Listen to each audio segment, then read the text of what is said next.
오히려 척박한 곳, 굉장히 정착하기가 어려운 곳이 바로 광야일 것입니다. 그래서 광야에서는 정착한다라는 단어가 굉장히 어색하죠.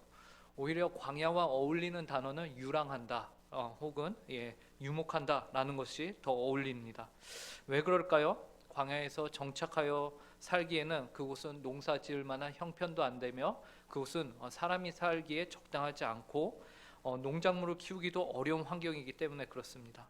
그렇기 때문에 그 광야라는 곳에서는요, 안락함이라는 것을 우리가 취하기는 어렵습니다. 그리고 주변으로부터 알지 못하는 수많은 위험들이 도사리고 있는 곳이 바로 광야예요. 수많은 맹수들의 위협이 있죠. 길에는 맹독을 가진 정갈과 또 뱀과 같은 것들도 있고요. 환경도 광야에서는 생명을 위협합니다. 낮에는 뜨거운 태양이 온 지면을 데피고 그래서 온도가 40도 50도 그냥 훌쩍 넘어가고요. 밤이 되면은 또 갑자기 영하로 떨어지기도 하고 기온이 뚝 떨어지는 것이죠. 많은 사람들의 체온을 앗아가서 생명의 위협을 합니다. 그런데 사람들은 왜 인생을 광야와 같다라고 할까요? 그것은 우리의 인생이 그만큼 고단하고 힘들기 때문에 나온 말일 것입니다. 혹시 이 중에 내 인생은 전혀 광야가 아닙니다. 저는 너무나도 행복한 인생을 살고 있습니다. 저는 뭐 하나 부족함이 없는 인생을 살고 있습니다. 라고 자신 있게 손드실 수 있는 분이 계시다면 하나님께 감사하시면 됩니다. 주님 감사합니다. 이런 인생을 복된 인생을 주셔서 감사합니다. 라고 하시면 돼요. 그러나 많은 분들은 정말로 대다수의 사람들이 이 세상이 광야와 같다라고 느끼실 것입니다. 인생이 그만큼 고되고 고단하기 때문에 그렇죠. 어디로 가야 할지, 어떻게 살아야 할지, 생계의 문제 혹은 자아 성찰의 문제는 우리의 삶 가운데서 끊이지 않고 계속해서 발견되는 것이죠. 이 세상에서 유랑하는 것처럼 불안해하며 주변의 위협들로부터, 걱정들로부터 간절하게 살기 때문에 우리는 인생을 광야에 비유합니다. 물론 가끔 오아시스 같은 경우를 만나기도 하는데 이러한 경우가 좀 오래 갔으면 좋겠는데 또 그렇게 영원하지는 않습니다. 왜냐하면 우리 인간은 모두 이 땅에서 유한한 존재이기 때문에 이 땅에서 우리가 어떤 영원한 것을 추구한다는 것은 말이 안 되는 것이죠. 그래서 이러한 광야와 같은 인생을 사는 우리에게는 지혜가 필요합니다. 그 지혜를 오늘 우리가 읽은 성경이 알려주고 있어요. 누구를 통해서 우리에게 그 지혜를 알려주냐?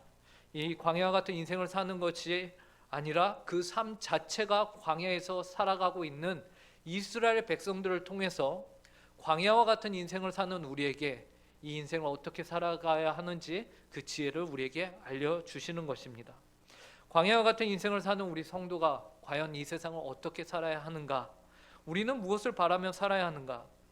바라기는 오늘 이 오후 찬양 예배의 시간을 통해서 하나님을 예배하는 모든 성도님들의 삶 가운데 광야와 같은 인생길을 복되게 살아가는 방법을 발견하는 귀한 시간이 되길 간절히 바랍니다.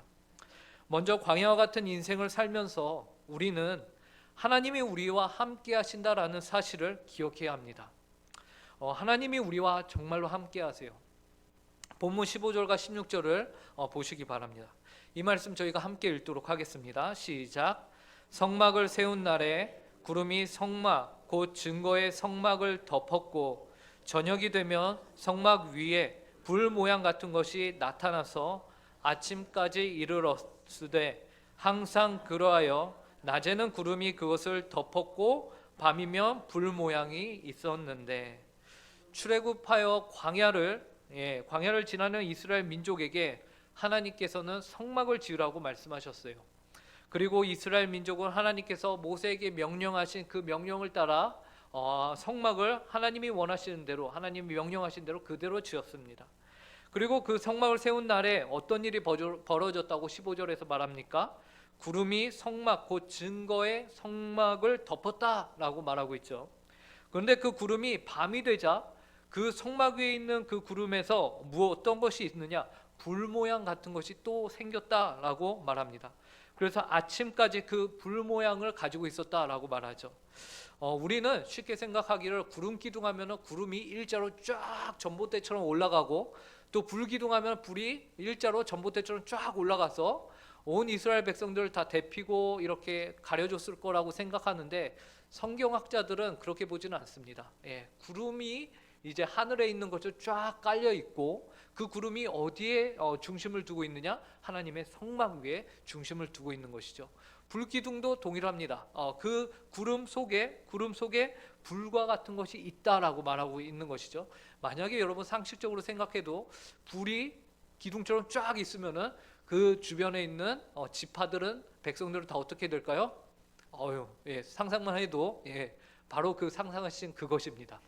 그렇기 때문에 우리가 성경학자들은 이렇게 구름기둥, 불기둥이라고 했을 때에 그것을 이렇게 단순한 기둥으로 보지는 않습니다.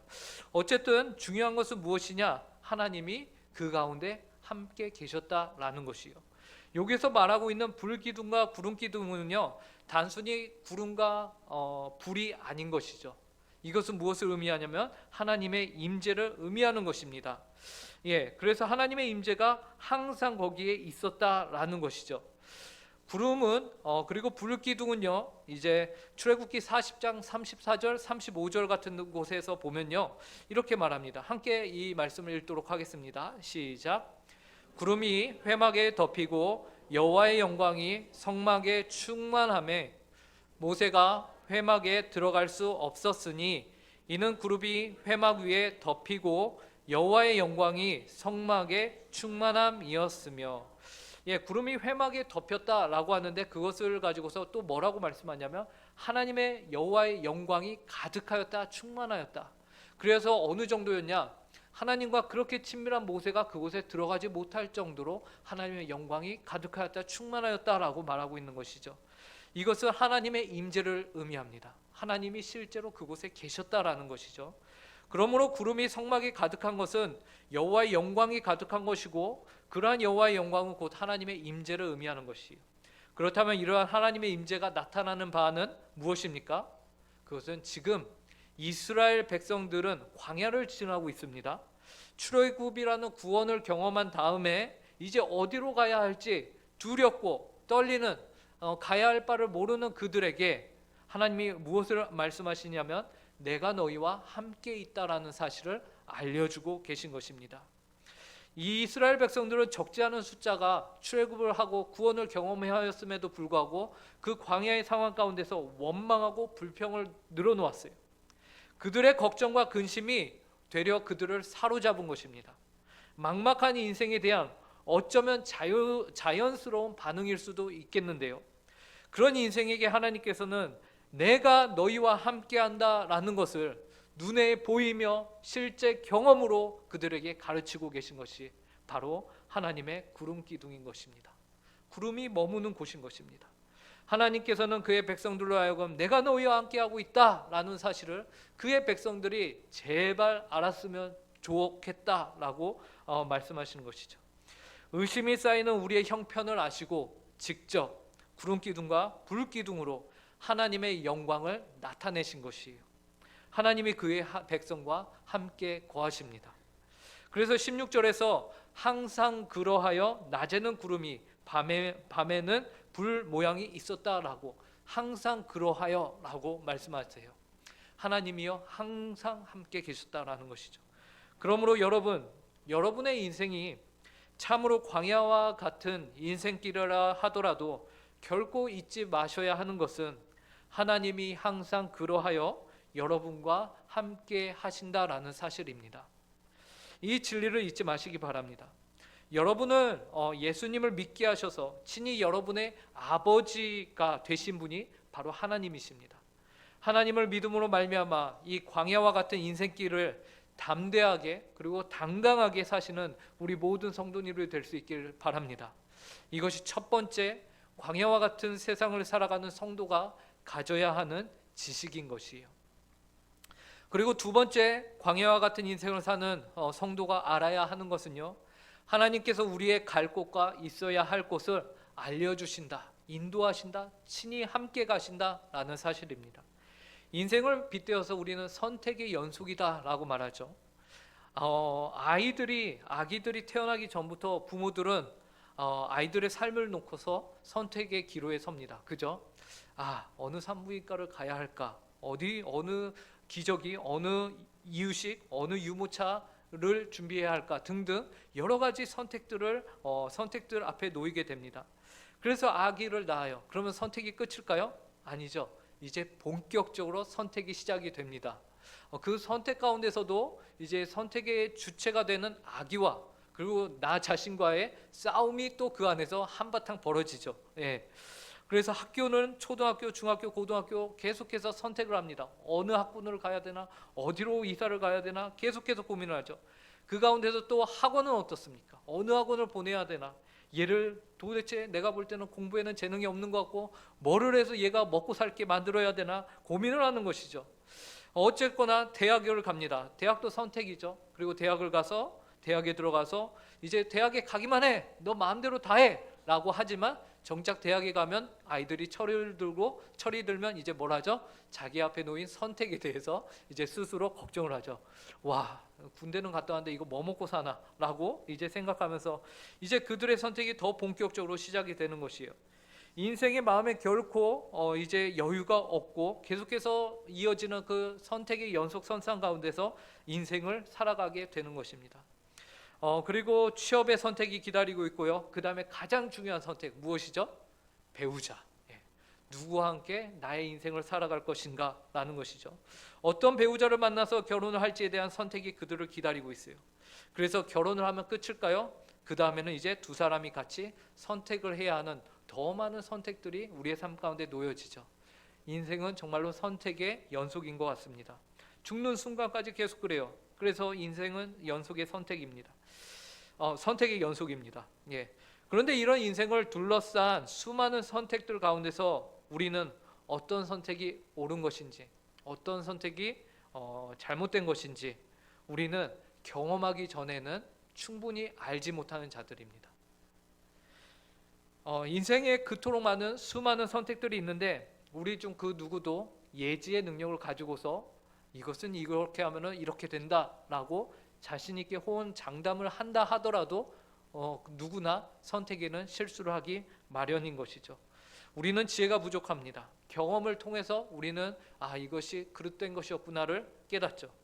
그래서 우리의 인생은 마치 광야에서 길이 없는 가운데 어디로 갈지를 몰라 헤매는 그러한 모습에 우리는 비춰질 수 있겠습니다. 광야 한가운데서 길을 잃었을 때에 나침판 혹은 지도, 오늘날과 같이 이제 핸드폰이 발달된 이 시대에는 이 핸드폰만이라도 제대로 전화라도 터지면은 이제 두려울 것이 없을 것 같아요. 그런데 광야, 인생의 광야가 과연 그러냐라는 것이죠. 여러분 인생의 광야 어떠십니까? 오늘 성경은 우리에게 이 인생의 광야에서 나침판, 지도 혹은 휴대전화와 같은 우리에게 지도를 알려주는 갈 길을 알려주는 앱을 갖고 있는 이 휴대전화와 같은 그런 분이 계시다라고 말하고 있습니다. 우리의 갈 길을 알려주시는 기준이 되어주시는 분이 있다라고 말해요. 그분이 누구십니까? 하나님이시죠. 예. 본문 17절을 함께 보도록 하겠습니다. 17절 18절입니다. 두 절 말씀을 함께 읽도록 하겠습니다. 시작. 구름이 성막에서 떠오르는 때에는 이스라엘 자손이 곧 행진하였고 구름이 머무는 곳에 이스라엘 자손이 진을 쳤으니 이스라엘 자손이 여호와의 명령을 따라 행진하였고 여호와의 명령을 따라 진을 쳤으며 구름이 성막 위에 머무는 동안에는 그들이 진영에 머물렀고. 하나님께서는 이스라엘 백성들이 떠나야 할 때에는 구름이 성막에서 떠오르는 모습을 보여주셨어요. 그래서 구름이 성막 위로 뭉 하고 뜨는 것을 보면은 이제 우리가 움직여야 할 때구나라는 것을 이스라엘 백성들이 알았어요. 그리고 다시 구름이 어느 한 장소에 머물면 그 머무는 곳에 이스라엘 자손이 진을 쳤습니다. 이러한 행동이 계속해서 반복이 됐던 것이에요. 이 모든 과정 가운데서요 계속해서 반복해서 오늘 본문에서 나오는 단어가 있어요. 그것은 바로 행진하다라는 것입니다. 행진하다라는 것이요. 총 17절부터 23절까지요 8번이 나옵니다. 그 기준이 행진하다라는 것이요. 이 말은 이 본문에서 강조하고 있는 것 중에 하나가 무엇이라는 것입니까? 행진하다라는 것이, 움직이는 것이, 앞으로 나아가는 것입니다. 그런데 만약 여러분 이스라엘 백성들이 하나님의 구름이 있는 곳이 아닌 곳으로 행진하여 나갔다라고 생각을 해보십시오. 하나님의 구름은 저 오른쪽으로 가고 있는데 이스라엘 백성들이 아니야, 저곳에는 뭔가 사악한 기운이 흘러 하면서 나는 왼쪽으로 가겠어 하고 왼쪽으로 갔다고 생각을 해보십시오. 그럼 어땠을까요? 아마 하루도 못 버티고 다시 하나님의 구름을 찾아 왔을 것이에요. 왜 그럴까요? 그곳에는 그들을 보호해주는 구름이 없었기 때문입니다. 구름이 머무는 곳, 바로 그것이 이스라엘 백성들에게 있어서 가장 안전한 곳이었다라는 것이에요. 가장 안전한 곳이요. 그 가장 안전한 곳으로 누가 인도하시냐? 바로 하나님이 구름으로써 그 이스라엘 백성들을 인도하셨다라는 것이죠. 이는 우리가 사는 세상에서도 동일하죠. 하나님은 그분의 말씀을 통해서 우리가 인생의 선택지들 가운데서 어떤 길을 선택을 하며 살아가야 할지를 다 알려주셨어요. 크게는 어떻게 알려주셨죠? 너희는 무엇을 하든지 간에 어디를 가든지 간에 어떻게 살라고 말씀하셨습니까? 하나님 사랑하고 이웃을 사랑하며 살라라고 하나님이 말씀하셨어요. 크게 이것과 대치가 되지 않는다면 우리는 무엇을 해도 무관한 인생입니다. 무엇을 해도 되는 인생이에요. 자유로운 자유자들입니다. 하나님을 사랑하며 이웃을 사랑하며 삶을 살라고 하셨어요. 이러한 삶의 원리가 이 성경의 말씀 안에 다 녹아져 있는 것이죠. 그렇기 때문에 오늘 본문에서 하나님의 인도하심을 뜻하는 구름이 기본적으로 어디 가운데 임하였다라고 말하였죠? 15절에서 성막을 세운 날에 구름이 성막, 곧 증거의 성막을 덮었고 라고 말하고 있는 거예요. 여러분, 증거의 성막이라는 것이 무엇을 의미합니까? 증거의 성막, 그것은 증거궤를 가지고 있는 하나님의 장막인 것이죠. 그 증거궤 안에는 무엇이 있죠? 하나님의 말씀이 십계명 두 돌판이 있는 것이에요. 그것은 하나님의 말씀 가운데 하나님이 내가 임재하겠다라는 것을 보여주고 계신 것입니다. 하나님의 말씀인 계명을 갖고 있는 증거기를 갖고 그 위에 하나님의 구름이 덮임으로써 하나님의 임재는 이 말씀 가운데 있다라는 것을 알려주시는 것이. 그러므로 광야와 같은 세상을 살아가는 우리는 말씀 가운데 계신 하나님의 뜻을 잘 분별해서 우리의 길을 알려주시는 그 하나님의 음성을 듣고 우리가 길을 가야 한다라는 것이에요. 그러기 위해서 먼저는 성경을 읽어야 합니다. 성경을 읽어야 돼요. 그리고 그 성경을 풀이해서 전해주는 설교를 들을 수 있는 자리를 찾아가야 합니다. 그 자리가 어디입니까? 예배의 자리예요. 예배 자리로 나아가야 하는 것입니다. 그렇기 때문에 예배를 통해서 우리의 삶이 마땅히 가야 할 걸음을, 마땅히 가야 할 방향을 찾아갈 수 있게 되는 것이에요. 그러므로 우리는 예배를 빠지지 않고 계속해서 하나님의 뜻이 무엇인가를 분별하고 배워야 하는 책임이 우리 가운데 주어져 있다라는 것입니다. 그랬을 때에 우리가 인생이라는 광야에서 바른 방향으로 하나님과 함께 행진을 할 수 있는 것이죠. 구름이 머무는 곳에 있을 수 있는 것입니다. 하나님께서 여러분의 삶을 선한 길로 인도하십니다. 그 사실을 믿고 구름이 머무는 곳, 하나님이 말씀하시는 곳에 계시는 여러분들이 되길 간절히 바랍니다. 그런데 이렇게 하나님께서 우리에게 마땅히 갈 바를 알려주시는데요, 우리가 해야 할 한 가지 중요한 일이 있어요. 그것이 무엇일까요? 그것은 우리의 삶의 길을 인도하시는 하나님께 우리가 주도권을 그분께 내어드리며 하나님의 때를 기다려야 한다라는 사실입니다. 우선 이스라엘 백성들은 어디로 갈지 몰랐습니다. 오늘 본문을 보면요, 이스라엘 백성들은 정말 대책 없이 어디로 갈지를 아무것도 모르고 있었어요. 가나안이라는 것은 알았지만 이스라엘 백성들이 그 가나안까지 가는데 몇 년이 걸렸죠? 40년. 그동안 그 광야를 몇 바퀴를 돌았겠습니까? 그들이 어디로 갈지를 몰랐던 것이에요. 그러나 누구는 알았느냐? 하나님은 알고 계셨어요. 그래서 18절부터 20절을 저희가 한번 보도록 하겠습니다. 18절부터 20절 함께 읽겠습니다. 시작. 이스라엘 자손이 여호와의 명령을 따라 행진하였고 여호와의 명령을 따라 진을 쳤으며 구름이 성막 위에 머무는 동안에는 그들이 진영에 머물렀고 구름이 성막 위에 머무는 날이 오래일 때에는 이스라엘 자손이 여호와의 명령을 지켜 행진하지 아니하였으며 혹시 구름이 성막 위에 머무는 날이 적을 때에도 그들이 다만 여호와의 명령을 따라 진영에 머물고 여호와의 명령을 따라 행진하였으며. 이스라엘 자손은 자신들이 어디로 갈지 몰랐어요. 다만 그들은 여호와의 명령을 따라 행진하였고요, 여호와의 명령을 따라 멈춰 진을 쳤습니다. 그들에게 기준은 오직 여호와의 명령이었어요. 이것은 이스라엘 백성들에게 통제권이 있다는 것일까요? 이들에게 주도권이 있다는 것일까요? 아니에요. 이들에겐 주도권도 통제권도 없었습니다. 이들은 무엇을 하고 있었죠? 여호와의 명령을 따라 행했을 뿐입니다. 이들은 자신들이 나아갈 길에 대해서 스스로의 통제권을 가지고 있지 않고 그 통제권은 오직 하나님 한 분만이 갖고 계셨던 것이에요. 심지어 어느 날은요, 오랫동안 한 장소에 머물기도 했고요, 어느 날은 하루 단위로 이동해야 하는 날도 있었다라고 말하죠. 21절 22절에서 이렇게 말해요. 혹시 구름이 저녁부터 아침까지 있다가 아침에 그 구름이 떠오를 때에는 그들이 행진하였고, 구름이 밤낮 있다가 떠오르면 곧 행진하였으며, 이틀이든지 한 달이든지 1년이든지 구름이 성막 위에 머물러 있을 동안에는 이스라엘 자손이 진영에 머물고 행진하지 아니하다가 떠오르면 행진하였으니. 너무 답답하지 않을까요? 답답하지 않을까요? 아침에 갑자기 구름이 뜬다. 그럼 어떻게 해요? 야, 구름 떴어. 야, 짐 챙겨. 해갖고 애들 챙겨갖고 짐 챙겨갖고 떠나야 돼요. 이스라엘 백성들은 군대에서 흔히 말하는 5분 대기조라고 하죠. 제가 군대는 안 나왔지만 군대에서 5분 대기조라고 있습니다.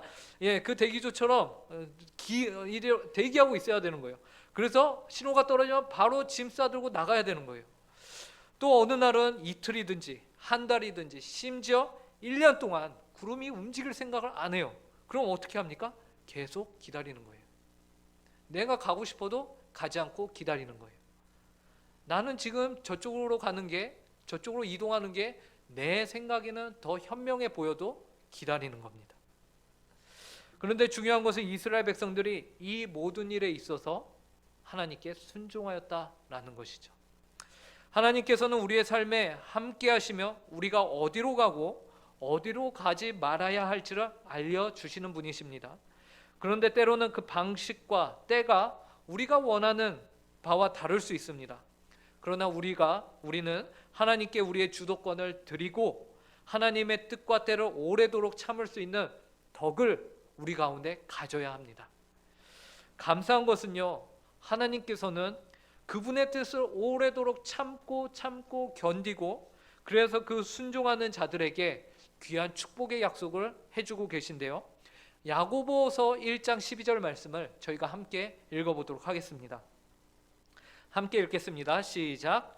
시험을 참는 자는 복이 있나니 이는 시련을 견디어낸 자가 주께서 자기를 사랑하는 자들에게 약속하신 생명의 면류관을 얻을 것이기 때문이라. 아멘. 하나님께서는 광야에 이스라엘 백성들이 참는 자의 복을 받아 영생을 얻기를 바라고 계셨던 거예요. 하나님은 그 이스라엘 백성들이 참 영생 가운데로 초청하고 계신 것입니다. 무엇을 통해서 이것이 이루어지냐? 이들의 참는 덕, 성품을 이들 가운데 키워감으로 인하여서 오늘 이 광야와 같은 세상을 살아가는 우리 또한 우리에게도 하나님은 동일하다라는 것이죠. 성도 한 사람 한 사람 또한 주께서 자기를 사랑하는 자들에게 약속하신 생명의 면류관을 주님께서는 우리가 받기를, 우리가 얻기를 원하고 계십니다. 이 일에 있어서 누구보다도 직접 우리에게 모범을 보여주신 분이 계세요. 바로 예수님이십니다. 이사야 53장 7절에서는요 이렇게 말씀합니다. 함께 읽겠습니다. 시작. 그가 곤욕을 당하여 괴로울 때에도 그의 입을 열지 아니하였으며 마치 도수장으로 끌려가는 어린 양과 털 깎는 자 앞에서 잠잠한 양같이 그의 입을 열지 아니하였도다. 예수님은요 이 세상 그 누구에게도 잘못이나 혹은 지적받을 일이 없으신 분이셨음에도 불구하고 그분은 십자가에 끌려가셨죠. 그때 예수님이 한마디라도 변명을 하셨나요? 한마디도 안 하셨습니다. 예수님은 마치 도수장으로 끌려가는 어린 양과 같이 그 입을 잠잠한 양같이 그 입을 열지 아니하였다라고 성경을 말하죠. 그런데 우리는 세상을 살아가면서 얼마나 많은 입을 여는지 모르겠습니다. 또한 바울은 이렇게 오래 참으시며 자신을 내려놓으시는 예수님의 모습을 우리에게 보여주시며 우리가 그분의 모습을 닮아야 된다라고 말하고 있는데요. 빌립보서 2장 5절부터 8절이에요. 아주 유명한 말씀이죠. 이 말씀도 저희가 한 목소리로 읽도록 하겠습니다. 시작. 너희 안에 이 마음을 품으라. 곧 그리스도 예수의 마음이니 그는 근본 하나님의 본체시나 하나님과 동등됨을 취할 것으로 여기지 아니하시고 오히려 자기 일을 비워 종의 형체를 가지사 사람들과 같이 되셨고 사람의 모양으로 나타나사 자기를 낮추시고 죽기까지 복종하셨으니 곧 십자가에 죽으심이라. 우리는 예수 그리스도의 마음을 품어야 할 것입니다. 우리는 자기를 낮추시고 죽기까지 복종하신 예수님을 닮아야 할 것입니다. 주님의 마음은 우리의 마음 가운데 품어야 할 것입니다.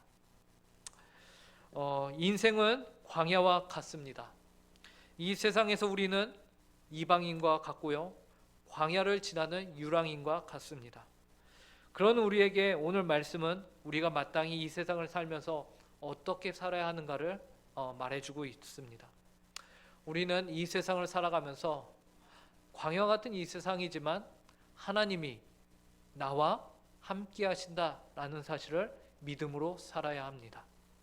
하나님이 광야에서 불기둥과 구름기둥이 되어주셨던 것 같이 오늘 여러분의 삶 가운데 불기둥과 구름기둥이 되어주셔서 여러분과 동행하고 계십니다. 또한 하나님께서는 단지 함께 계신 것뿐만 아니라 마땅히 여러분들이 나아가야 할 길을 제시해 주십니다. 알려주십니다. 그리고 그 길을 갈 수 있는 힘을 주십니다. 이 일을 위해서 우리는 무엇을 해야 합니까? 하나님께 내가 가지고 있는 주도권을 드려야 됩니다. 내가 가고 싶다고 해서 가는 것이 아니고요, 내가 움직이고 싶다고 해서 움직이는 것이 아니고, 내가 멈추고 싶다고 해서 멈추는 것이 아니라 나는 언제 어디로 갈지 모르나 하나님이 우리의 인생을, 우리의 삶을 선한 길로, 가장 선한 길로 인도하십니다.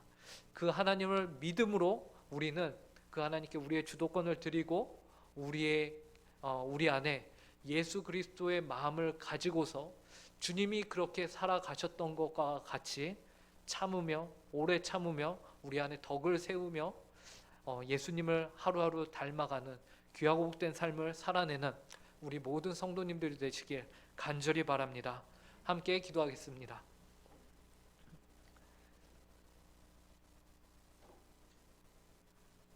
하나님 아버지, 감사합니다.